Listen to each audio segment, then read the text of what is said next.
Hello of my lovely. Now I'm gonna read science. If you like, you can listen. After that, I will explain by Burmese as I can. Okay, let's start. Cells, tissues, and organs. The cells theory explains the relationship between cells and living things. It has three components. All living things are made of one or more cells. Cells are the smallest unit of structure and function in all living things. New cells can only be produced from other cells. This idea may seem like common sense today, but until the late 1500s, people had no way of knowing that cells exist. When the first microscope was invented around 1519, scientists started examining what living things are made of. By the 1800s, scientists had learned enough about cells to formulate the cells theory. The cell theory explains the relationship between cells and living things. It has three components. Cell တွေကကျတော့တက်ရှိတွေမှာပဲရှိတယ်။ဆိုတော့တက်ရှိတွေဆယ်နဲ့ပဲဖန်ပြီးထားတယ်။တက်ရှိတွေဆိုရင်လူတွေတိရစ္ဆာန်တွေတစ်ပင်တွေဆိုတော့တက်ရှိတွေမှာဆယ်တွေရှိတယ်။ All living things are made of one or more cells. သက်ရှိတွေကဆဲတစ်ခုဒါမှမဟုတ်ဆဲနောက်ထပ်တစ်ခုထပ်ပိုတဲ့ဆဲတွေနဲ့ဖန်တီးထားတယ်တဲ့။ဟိုဆဲမဆိုလဲဆဲတစ်ခုရှိမယ်။ဒါမှမဟုတ်တစ်ခုထပ်ပိုတဲ့ဆဲလည်းဖြစ်နိုင်တယ်။ဆိုတော့ဆဲတွေနဲ့ပဲဖန်တီးထားတာ။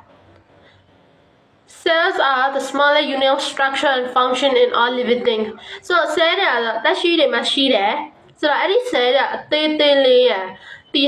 လေးရတီဆောက်ပေါ်တေးလေးရလောက်ဆောင်ချက်တွေကလည်းတေးလေးရဆိုမမြင်နိုင်ဘူးတော်ရုံမျက်စိနဲ့မမြင်နိုင်ဘူး New cells can only be produced from other cells. So ဆဲအသေးကကျတော့နောက်ထပ်ဆဲတစ်ခုလိုတယ်ဥမာအဖိုးဆိုအမလိုတယ်မျိုးပွားဖို့အတွက်ဆိုတော့အဖိုးဆိုအမရှိမရဆိုတော့အမဆိုအဖိုးရှိမရဆိုတော့ဆဲတစ်ခုလို့ခေါ်တယ်ဆဲတစ်ခုလိုတယ်ဒါစမဆိုလည်းမျိုးပွားဖို့ဆိုရင်နောက်ထပ်ဆဲတစ်ခုလိုတယ်ဆိုတော့နောက်ထပ်ဆဲတစ်ခုပေါင်းမှဒီတက်ရှိတစ်ခုထွက်မှာအဲ့လိုမျိုး This idea might seem like common sense today, but until the late 1500s, people had no way of knowing the cell exists. ဆိုတော့1500လွန်ခဲ့တဲ့1500တော့ဆိုလူတွေကတိတ်မသိတယ်ဟိုဒီဆဲတွေကတည်ရှိနေတယ်ဆိုတာ When the first microscope was invented around 1590, 1590မှာ microscope ဆိုတာဒီမြင်တက်တက်လေးတွေမမြင်နိုင်တဲ့အရာတွေကိုမြင်နိုင်တဲ့ဒီ microscope ကိုဖန်တီးလိုက်တယ် So scientists started examining what living things are made of ဆိုတော့ scientists သိပ္ပံဆရာတွေကသူတို့သိရှိလိုက်နော် microscope ဖန်တီးလာပြီဆိုတော့သူကဆဲတွေနော်ဆဲတွေရှိလားမရှိလားနောက်တက်ရှိတွေရှိလားမရှိလားသူတို့တွေက